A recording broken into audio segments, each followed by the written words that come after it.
¿Estamos bien? Bueno, el tema de la aceptación. Qué importante que es, ¿no? Poder sentir aceptación cuando somos, especialmente cuando somos niños, estamos en nuestra casa, nuestra familia, nuestros padres, poder sentir que nos aceptan, que nos aman, que nos aprecian.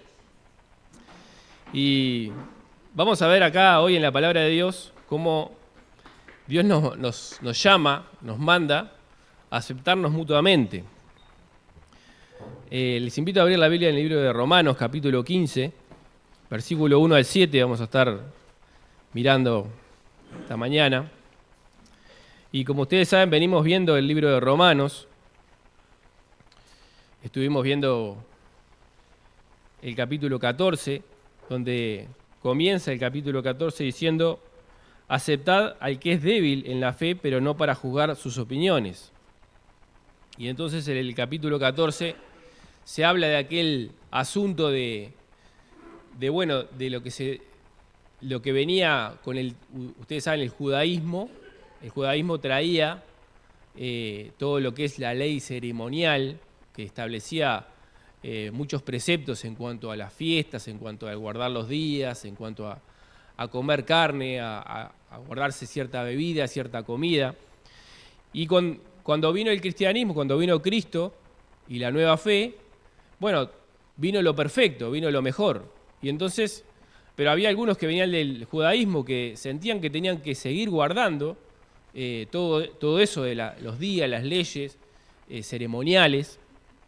Y los gentiles, los no judíos, obviamente que no tenían esa costumbre. Entonces, pero muchos judíos sentían que sí, que tenían que seguir, incluso que los gentiles tenían que guardar todo eso, ¿verdad? Entonces ahí había algunos que estaban débiles en la fe y otros que decían, no, esto en realidad no es importante, ¿verdad? Y ahí entonces el capítulo 14 nos habló, nos llamó a, bueno, por un lado no menospreciar el que es fuerte, el que sabe que no está mal, no menospreciar al que es débil, al que piensa que sí, al que se siente mal por eso, y por el contrario, el otro no juzgar al que se siente libre en ese sentido, ¿verdad? Vamos entonces a leer ahora el 15, que es la conclusión, estos primeros versículos, de lo que se hablaba del 14. Dice así: así que nosotros los que somos fuertes debemos sobrellevar la flaqueza de los débiles y no agradarnos a nosotros mismos. Cada uno de nosotros agrade a su prójimo en lo que es bueno para su edificación. Pues ni aun Cristo se agradó a sí mismo, antes bien, como está escrito: los vituperios de los que te injuriaban cayeron sobre mí.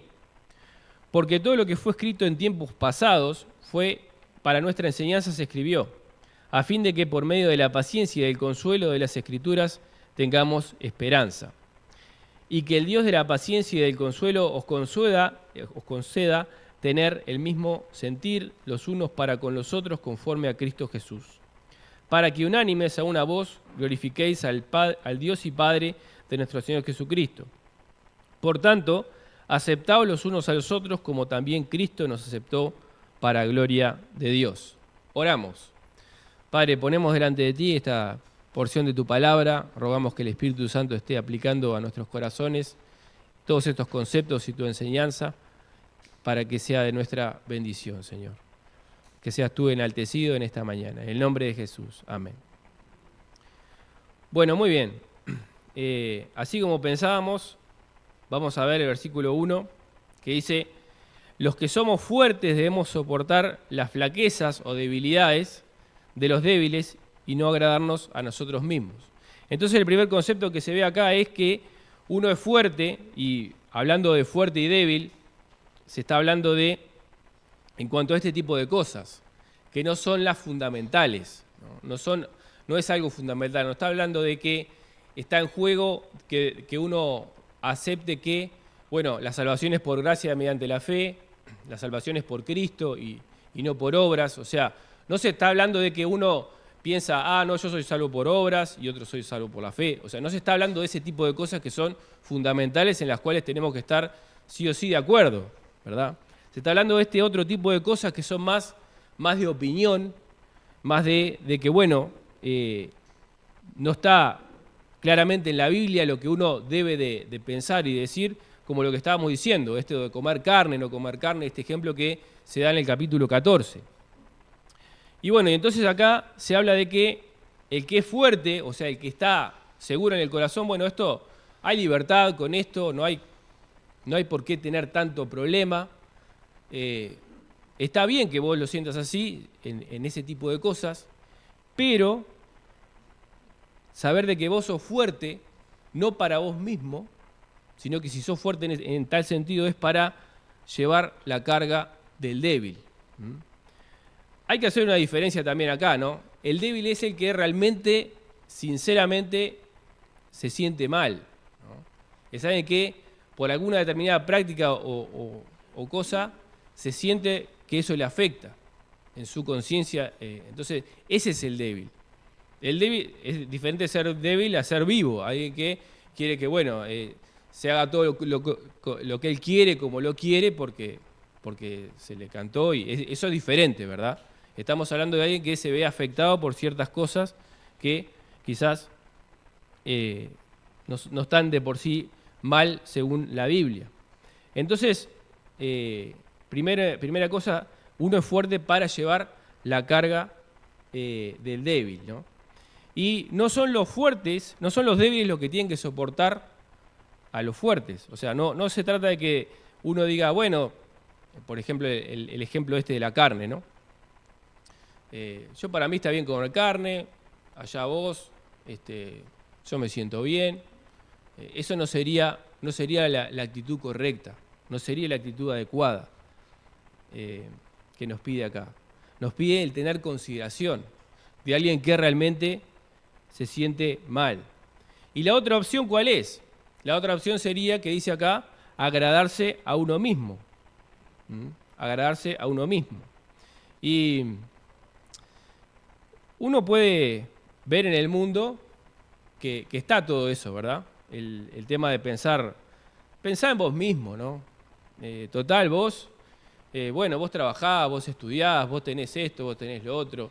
Y es fácil uno sentirse reivindicado, decir, no, pero yo, ¿qué voy a andar prestando atención a estas cosas? Aquel que se maneje. Y en cambio la palabra de Dios dice que eso es agradarse a uno mismo. Y que si uno descuida al hermano y no se importa porque él se sienta mal por algo que yo le haga, le estoy haciendo tropezar. Y de esa manera ya no estaría andando según el amor. 1 Pedro 4:8 dice, y ante todo tened entre vosotros ferviente amor, porque el amor cubrirá multitud de pecados. Y también 1 Corintios 16:14 dice, todas vuestras cosas sean hechas con amor. Es decir, no tengo que pensar yo en yo sentirme bien y nada más y que el otro se maneje. Eso no está bien. Y Romanos 14:15, por ejemplo, lo dice bien claro, pero si por causa de la comida tu hermano es contristado, ya no andas conforme al amor. No hagas que por la comida tuya se pierda aquel por quien Cristo murió. Esto es lo que tenemos que valorar y pensar más allá de la libertad que sí que Dios nos dio en ese tipo de cosas. Versículo 2 dice, cada uno de nosotros agrade a su prójimo en lo que es bueno para edificación. El concepto acá de agradar a los otros. Dice cada uno, es decir, nadie está de nosotros exento de eso. No es que alguien pueda, de alguna manera, como decimos nosotros, zafar. Es tanto para el liderazgo como para el que es nuevo de la fe y se convirtió hoy. Es para todos, cada uno dice. No hay nadie que no deba hacer esto. Ahora, agradar al prójimo, agradarlo. Alguien podría recordar, pensar algunos versículos que en realidad dicen que no hay que agradar a los hombres. Por ejemplo, Efesios 6:6 y Colosenses 3:22 dicen más o menos lo mismo, está hablando de los siervos, es decir, de los que trabajan. Dice, no sirviendo al ojo como los que quieren agradar a los hombres, sino como siervos de Cristo de corazón haciendo la voluntad de Dios.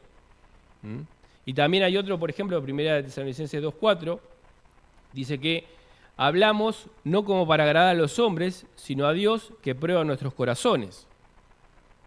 Y fundamentalmente Gálatas 1:10, que es más terminante, dice, pues busco ahora el favor de los hombres o el de Dios, o trato de agradar a los hombres, pues si todavía agradara a los hombres, no sería siervo de Cristo.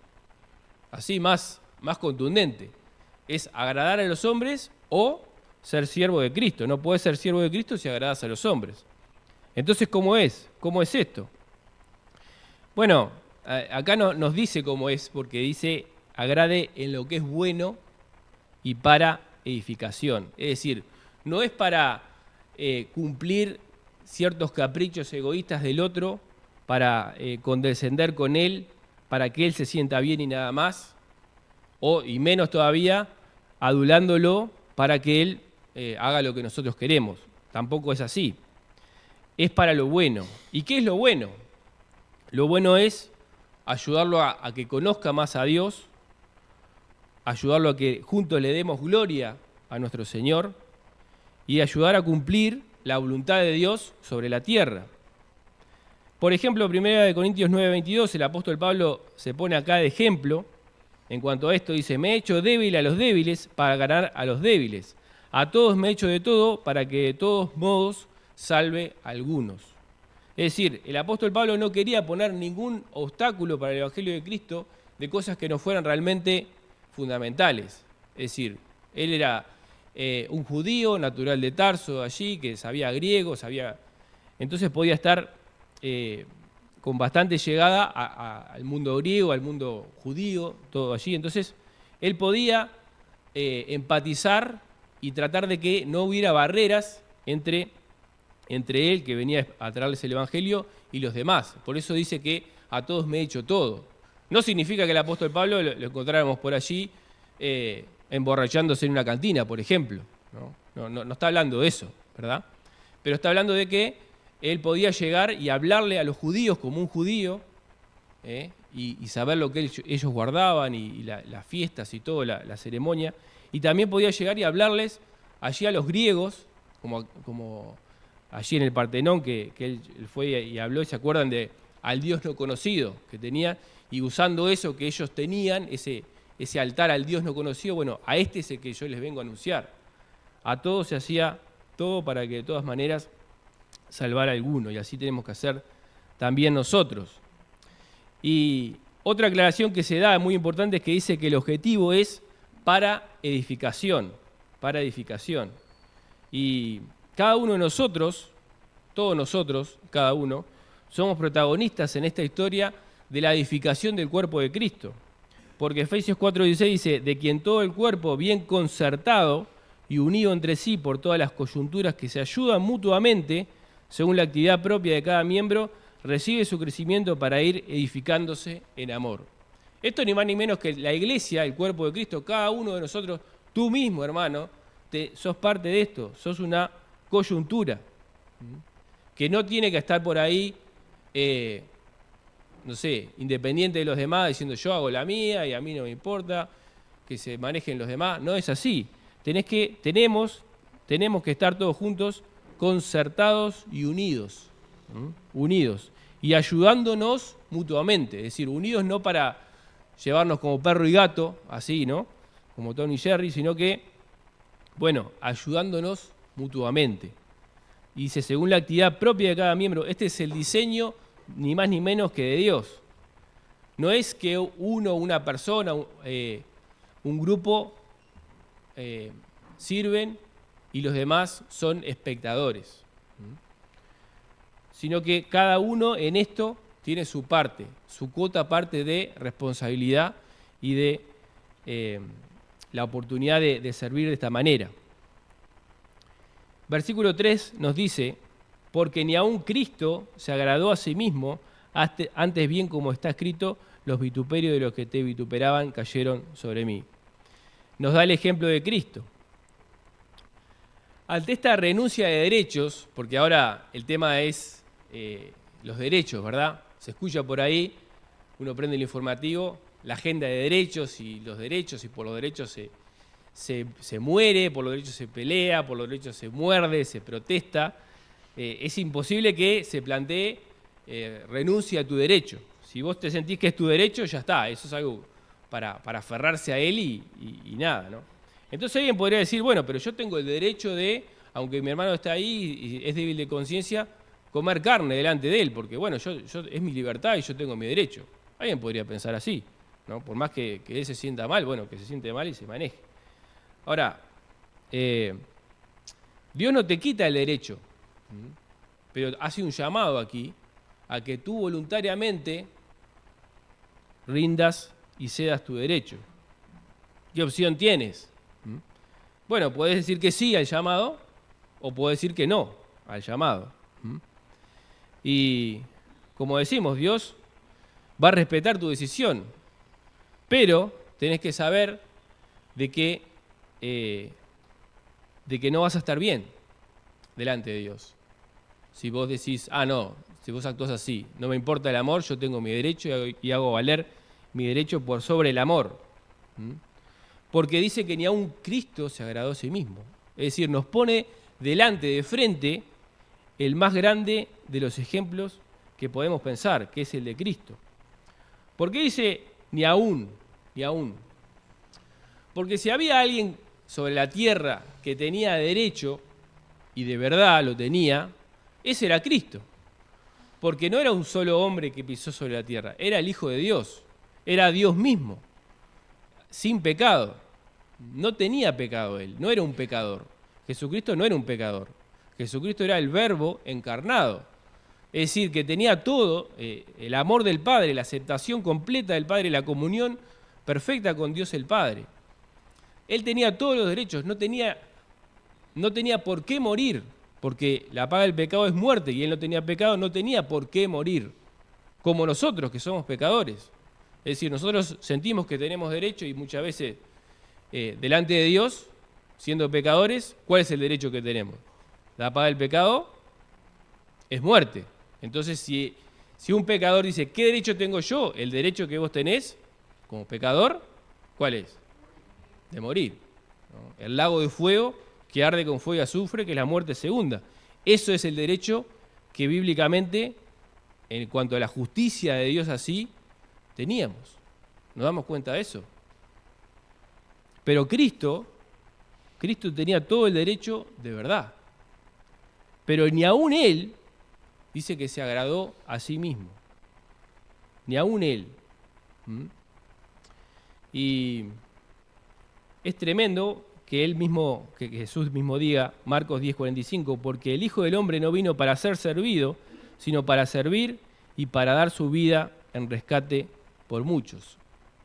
Y en un momento, en Juan capítulo 12, cuando estaba Jesús en su popularidad y vinieron unos griegos ahí, queremos ver a Jesús, y vinieron a decirle, 2 discípulos ahí a Jesús, bueno, unos griegos quieren verte, y Jesús allí, el versículo 23 de Juan 12 dice, Jesús le respondió diciendo, ha llegado la hora para que el Hijo del Hombre sea glorificado.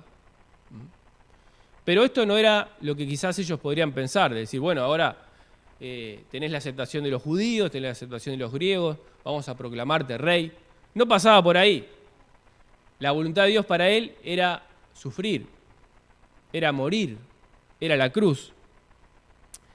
Y el versículo 24 dice, de cierto os digo, que si el grano de trigo no cae en tierra y muere, ¿qué pasa?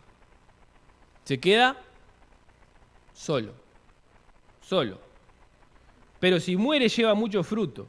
El que ama su vida la perderá, y el que aborrece su vida en este mundo para vida eterna la guardará. Entonces se nos pone por delante el ejemplo de Cristo, que teniendo todo el derecho, y él sí que lo tenía, se dio su derecho para ser un siervo y para caer en la tierra y morir, para llevar fruto para Dios. Y dice que el que ama su vida la va a terminar perdiendo.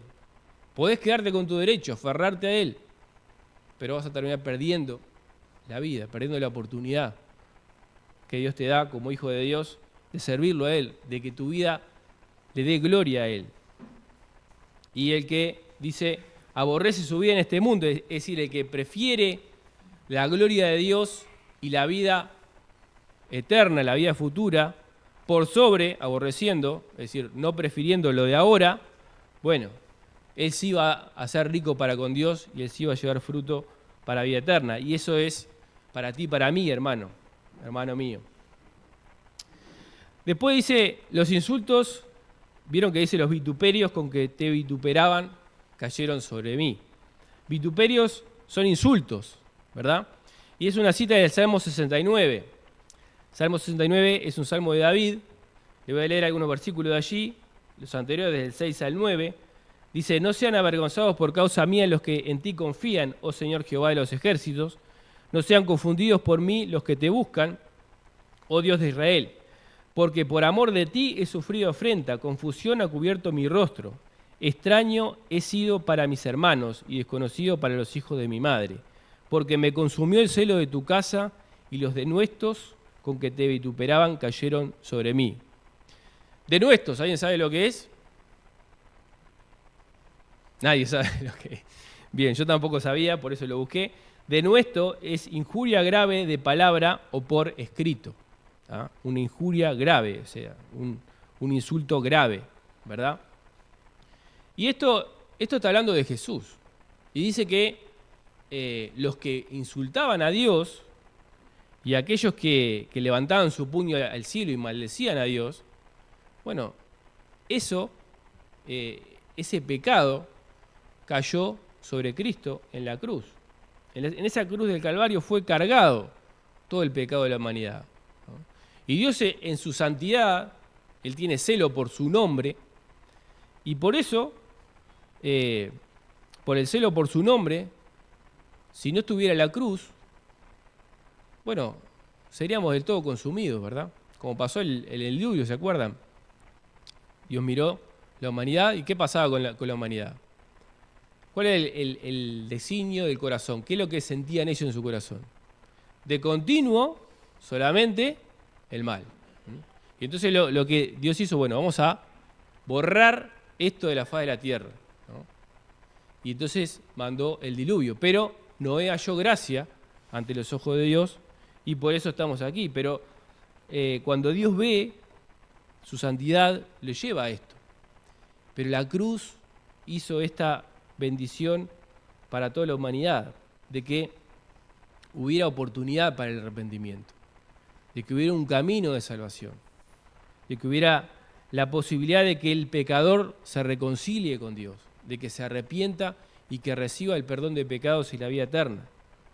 Por esa cruz, esa sangre derramada, ese sacrificio que hemos recordado en esta mañana. Cristo hizo esta obra no defendiendo su derecho, sino al contrario, cediéndolo y dejándolos que cayeran en la tierra para llevar fruto para Dios. Versículo 4 dice, porque las cosas que se escribieron antes, para nuestra enseñanza se escribieron, a fin de que por la paciencia y la consolación de las Escrituras tengamos esperanza. Aplicando la Escritura. Este versículo, capaz que a primera vista leído así, parece como medio como descolgado de lo que venimos hablando, ¿no? Pero si bien en el Salmo 69 uno busca y hay por lo menos 5 referencias a Cristo, por ejemplo el versículo 21 dice, me pusieron además hiel por comida y en mi sed me dieron a beber vinagre. Y se acuerdan cuando Jesús dijo en la cruz, sed tengo, ¿qué le dieron? Le dieron vinagre, justamente. Y se cumplió este versículo de este Salmo 69 de David. Salmo mesiánico en esos versículos. Entonces, a nosotros se nos llama a cumplir esto mismo, es decir, vamos a ser nosotros crucificados y a decir, tengo sed. O sea, ¿es la aplicación así literal para nosotros? No, ¿verdad? No vamos a pensar que va a ser así. Pero ¿qué podemos aplicar para nosotros? Porque dice que se escribió para nosotros. Entonces, por ejemplo, viendo el ejemplo de Cristo, como hasta estando en la cruz, en ese castigo injusto, hasta pide agua, tiene sed y pide agua, le dan vinagre. O sea, ese desprecio completo de los pecadores hacia Él, al que era el Hijo de Dios, al que era el Creador. ¿Qué dice a nosotros? ¿Qué nos dice? Bueno, todo eso que sufrió lo sufrió por ti y por mí. Una muestra más de su amor. Y también, además, esos sufrimientos que el Salvador hizo por nosotros, lo habilitan para compadecerse de ti y de mí, en nuestras penurias, en cuando nosotros nos sentimos de esa manera, también, que nos sentimos que servimos y que estamos y que peleamos por el bien y nos sentimos traicionados, nos sentimos con el puñal por la espalda. Bueno, Jesús todo eso lo sintió y mucho más. Y por lo tanto es un sumo sacerdote que intercede por nosotros y es compasivo. Él te entiende, Él puede entender y darle el oportuno socorro. 2 Timoteo 3:16 dice, toda escritura es inspirada por Dios y es útil para enseñar, para redarguir, para corregir, para instruir en justicia. Entonces vos y yo, hermano, hijo de Dios, que tenés el Espíritu Santo en el corazón, toda la palabra de Dios, toda la palabra es inspirada y es útil. Entonces yo te pregunto, ¿la genealogía es útil? ¿Sí? ¿El libro de Levítico es útil? ¿El libro de Nahum? ¿El libro de Sofonías? ¿Malaquías? Alguien dice que como que son enfermedades, ¿no? ¿Saben que hay libros que se llaman así? Sofonías, Malaquías. ¿Lo leíste? Bueno, primero que nada, leer los mensajes de Dios, leer todo el consejo de Dios. Todo el consejo de Dios es para ti y es para tu enseñanza. Cada uno de los libros tiene su enseñanza. Alguno podrá ser completamente así, a flor de piel, en la superficie está. Jehová es mi pastor, nada me faltará. El lugar de delicados pastos me hará descansar. Salmo 23. Pero la genealogía también. Lo que pasa es que quizás hay que buscarle más la aplicación, el sentido, la enseñanza. Hay que doblar más la rodilla. Hay que buscar más la enseñanza, pero es útil y está allí. Y el Espíritu Santo está contigo para enseñarte. Porque estas cosas dice que se escribieron para enseñarnos. Eso ya nos da la importancia que Dios nos dio, que se escribió para nuestra enseñanza. Y lo que Dios nos da en la palabra no es una enseñanza como por ejemplo podría ser, yo qué sé, educación moral y cívica, ¿no? Una materia que teníamos cuando íbamos nosotros al liceo, que uno dice, ¿para qué me sirve esto, no? La Constitución y todo ahí. No me acuerdo absolutamente de nada de lo que enseñó la profesora de educación moral y cívica, ¿verdad? Pero lo que nos enseña Dios no es de esa manera. No es algo superfluo, vano. Dice Isaías 48:17, dice, así ha dicho Jehová, Redentor tuyo, el Santo de Israel. Yo soy Jehová, Dios tuyo, que te enseña provechosamente, que te encamina por el camino que debes seguir. La enseñanza de Dios es una enseñanza provechosa para ti y para mí. Es lo que tú y yo necesitamos. Ahora, no es algo quizás cautivante como podría ser agarrar el celular y poner una serie o lo que sea. Eso sí está hecho, fabricado, construido para cautivarte al momento y, bueno, sentirte ahí y ahí podés estar rato o como, no sé, redes sociales o como varias cosas más, ¿no? Es algo que requiere que vos tengas esa actitud de fe. Es decir, esto es lo que a mí me sirve, ¿no? Aunque quizás al principio te cuesta, porque bueno, hay que hacer un sacrificio, hay que pagar un precio. Pero las cosas que valen la pena cuestan su precio. Y esto cuesta un precio. Y Dios nos llama a pagarlo. Las Escrituras obran paciencia en nosotros. ¿Sentís que a veces perdés la paciencia? Sentís que a veces las cosas, dice, ya está, yo ya no doy más, tiro la toalla, me enojé, me amargué, ya está, perdí la paciencia. Y bueno, la paciencia te da la Escritura. Por ejemplo, Gálatas 6:9, no nos cansemos pues de hacer bien, porque a su tiempo segaremos, si no, desmayamos. ¿Qué te dice esto y qué me dice a mí? Que no tires la toalla, que sigas, que continúes, que te esfuerces, que sigas adelante haciendo lo bueno. Por más que parece que la cosa no sale, porque dice que a su tiempo, no sabes cuál es el tiempo. Yo no sé cuál es el tiempo, pero Dios sí sabe cuál es el tiempo. Y en el tiempo de Dios vas a segar, vas a cosechar, vas a ver el fruto. Por lo tanto, no te canses, seguí haciendo el bien, seguí haciendo lo bueno. No escuches los enemigos, seguí haciendo lo bueno, seguí adelante. La Escritura te da paciencia, la Escritura te da consuelo también. ¿Cuándo más precisamos consuelo que cuando algún ser querido parte de este mundo? Y las Escrituras nos dan consuelo. 1 Tesalonicenses 4:16 dice, porque el Señor mismo con voz de mando, con voz de arcángel, con trompeta de Dios descenderá del cielo y los muertos en Cristo resucitarán primero.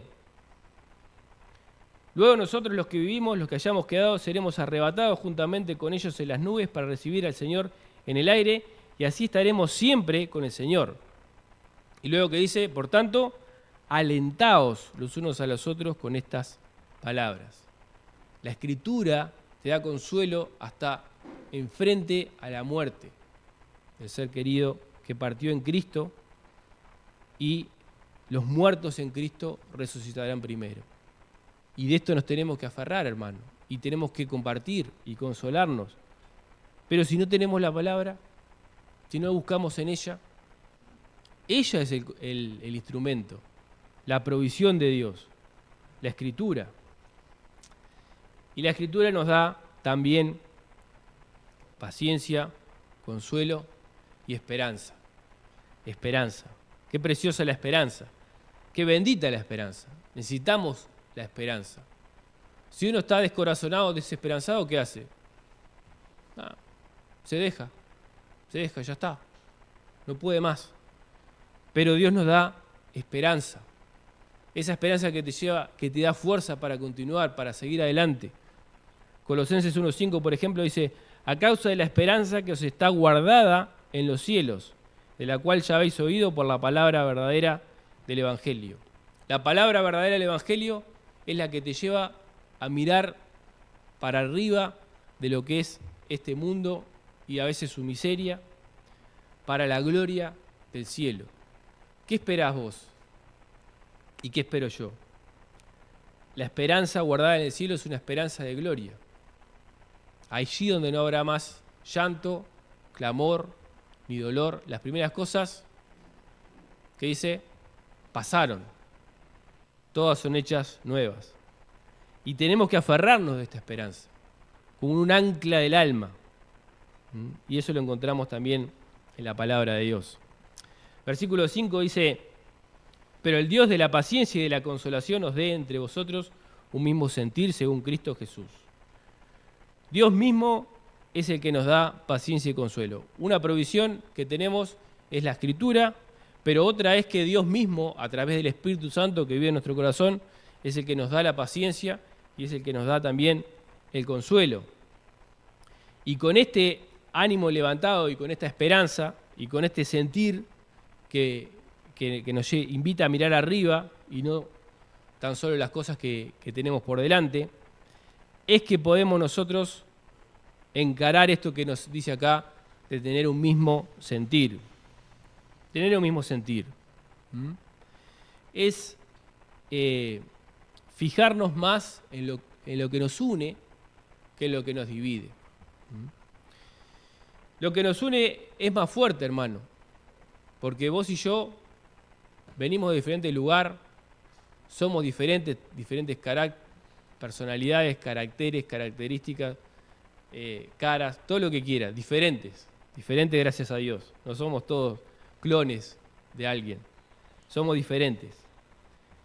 pero lo que nos une es mayor. Esa diferencia tiene que servir para enriquecer. Y tenemos que hacer énfasis en lo que nos une. ¿Qué es lo que nos une? Un Señor, una fe, un bautismo, un Dios y Padre de todos, el cual es por todos y está por sobre todos y está en todos. Eso nos dice el libro de Efesios. Romanos 12:16 dice, unánimes entre vosotros, no altivos, sino asociándoos con los humildes, no seáis sabios en vuestra propia opinión. Otro llamado acá a estar unánime, pero para eso, ¿qué dice? No ser ¿qué? No ser altivo. ¿Qué es el altivo? El altivo es el que se cree superior a los demás. El que piensa que él es superior. Entonces, si vos pensás que sos superior, bueno, ahí es donde puede haber problemas, donde hay problemas, ¿no? No puede haber unanimidad así. Pero es un llamado a no ser altivo, a ser humilde. Y dice 1 Corintios también 1:10, os ruego, es un ruego, pues, hermanos, por el nombre de nuestro Señor Jesucristo, que habléis todos una misma cosa, que no haya entre vosotros divisiones, sino que estéis perfectamente unidos en una misma mente y en un mismo parecer. Perfectamente unidos, dice, 1 Corintios 1:10. Y es un ruego, hablar toda la misma cosa. Que no haya división. Perfectamente unido. Y uno dice, ¿es posible esto? ¿Es posible? Bueno, una pregunta que responde. ¿Puede ser que Dios nos pida imposibles? ¿Puede ser que Dios nos pida algo que sea una utopía que no se puede alcanzar? No, ¿qué sentido tendría, no? Ahora, en nuestra fuerza sí es imposible, pero, como dice acá, lo que es imposible para los hombres es posible para Dios. Y se nos habla de ser de un mismo sentir, porque es Dios el que lo puede hacer en nosotros. Y dice, conforme a Cristo Jesús. Conforme a Cristo Jesús. La medida no es que ustedes se parezcan a mí, la medida no es que se parezcan a algún otro. No estamos llamados a, bueno, tal persona, alguien famoso, vamos todos a parecernos a él. No, la medida es ¿quién? Cristo. La medida es Cristo. Conforme a Cristo. Tomar la forma de Cristo. Ir todos hacia Cristo. La medida perfecta es Él, es Cristo. Debemos de parecernos a Cristo. Y versículo 6 dice, para que unánimes a una voz glorifiquéis al Dios y Padre de nuestro Señor Jesucristo. Es una unidad para darle gloria a Dios. Y esta palabra unánime significa, es una palabra compuesta en el griego y es igual sentimiento. O sea, la segunda parte habla de conmoción, impulso, sentimiento, agitado, explosión de sentimientos, ira, enojo. O sea, pero es algo que es igual, es un sentir igual, con igual ánimo sería. Y hay algunos ejemplos, sobre todo en el libro de los Hechos de esta palabra. Por ejemplo, Hechos 7:57 dice, entonces ellos dando grandes voces se taparon los oídos y arremetieron a una contra él. Este es un ejemplo negativo, ¿verdad? Porque dice que arremetieron a una contra quién, contra Esteban, ¿no? ¿Para qué? Para matarlo. ¿Eso era agradable a Dios? ¿Era agradable a Dios? No. Pero lo hicieron así, unánimemente. Un ejemplo por la positiva, Hechos 1:14 dice, todos estos perseveraban unánimes en oración y ruego con las mujeres y con María, la Madre de Jesús, y con sus hermanos. Estaban con este mismo ánimo, este mismo sentir. Y por la negativa también, cuando no tenemos el mismo sentir y no somos unidos, ¿glorificamos a Dios de esa manera? ¿Se puede servir a Dios en división? ¿Se puede o no se puede? Poder se puede. Poder se puede. Ahora, que Dios use eso es diferente. que Dios bendiga eso, es muy diferente. Juan 13:35 dice, en esto conocerán todos que sois mis discípulos, si tuviereis amor los unos con los otros. Es el amor. El distintivo es y debería ser el amor. Juan 17:23, yo en ellos y tú en mí, para que sean perfectos en unidad, para que el mundo conozca que tú me enviaste y que los has amado a ellos como también a mí me has amado.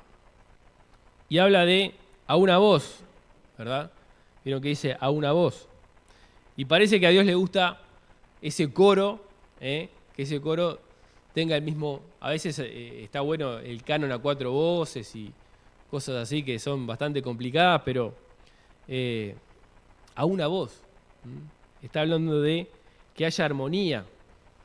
Y puede haber, acá tenemos un coro, puede haber un tenor, soprano, bajo y todas las variantes por ahí que pueda haber. Pero este coro, que es la iglesia de Dios, con diferentes voces, debe de tener esa armonía. Debemos estar concertados, como ya leímos Efesios 4:16. Todo el cuerpo bien concertado y unido entre sí por las coyunturas que se ayudan mutuamente. Tenemos que hacerlo, hermanos. Es nuestro llamado para darle gloria a Dios, la debida gloria a Dios. 1 Corintios 10:31, pues si coméis o bebéis o hacéis otra cosa, hacedlo todo, ¿para qué? Para la gloria de Dios. Versículo 7, por tanto recibíos los unos a los otros como también Cristo nos recibió para gloria de Dios. Y la conclusión de esto es aceptarnos, recibirnos, aceptarnos unos a los otros. Cuando uno está dispuesto a ser humilde y renunciar al derecho, a amar al hermano, bueno, puede tener esa actitud de aceptación, de aceptar al otro. ¿Qué obstáculos hay para esto, para recibirse o aceptarse? ¿Hay obstáculos? Sí, claro. A veces hay ambiciones personales que se oponen. Por ejemplo, ¿se acuerdan cuando Juan y Jacobo le pidieron a Jesús el que se sentara uno de un lado y otro del otro en el reino, ¿verdad? Y estaban buscando lo suyo y lo demás que revienten, básicamente, ¿no? Entonces, Mateo 20:24 dice, cuando los 10, es decir, los otros, oyeron esto, se enojaron contra los dos hermanos. Claro, ¿qué están pidiendo? O sea, esto están por la de ellos nomás, ¿no? Quieren ser los príncipes acá, Jesús es el rey, eso ya está claro, ¿no? Nadie va a tomar ese lugar, pero ellos eran los más importantes y después los otros. Entonces, claro, todo eso genera problemas. Y eran los apóstoles, que estaban así, con este sentimiento. Entonces, estas cosas producen eso. Y somos llamados a la humildad, hermano. Sí o sí tenemos que ser humildes y aceptarnos uno al otro.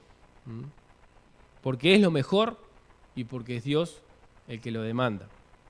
Pero también porque Cristo nos aceptó. Y para eso no fue porque vos lo merecieras. ¿O acaso vos merecías? ¿Alguien puede levantar la mano y decir, yo merecía que Dios me aceptara? ¿Que Dios me recibiera? Ninguno de nosotros puede pararse y decir eso, proclamar eso. Efesios 1:6, para alabanza de la gloria de su gracia, con la cual nos hizo aceptos en el amado. Cristo te aceptó por su gracia, en Él, amado, en Cristo. Y es así. Entonces, si yo necesité la gracia de Dios para que me aceptara, ¿quién soy yo para cancelar, como se hace ahora, o para decirle, no, yo no te acepto a vos porque no das este estándar, esta talla, porque no sos como yo, porque no me agradás, porque... ¿Quién soy yo para hacer eso? Para decir eso, para pensar así. 1 Corintios 6:11, y esto era de algunos, y pueden ver la lista que había ahí en la iglesia de Corinto, mas ya habéis sido lavados, ya habéis sido santificados, ya habéis sido justificados en el nombre del Señor Jesús y por el Espíritu de nuestro Dios. Ver la obra de Dios en el hermano. El hermano capaz que no te cae bien o no sé, pero el hermano fue lavado, santificado, justificado por la gracia de Dios en el nombre del Señor Jesucristo, lo mismo que tú. Por lo tanto, recibilo, aceptalo, querelo, amalo, así como vos querés que hagan contigo, ¿verdad? En definitiva. Conclusión, renuncia voluntariamente a tu derecho, entre comillas, para la gloria de Dios y para hacer de bendición a tu hermano, y aceptémonos unos a otros, así como el Redentor hizo por nosotros. Que Dios bendiga su palabra.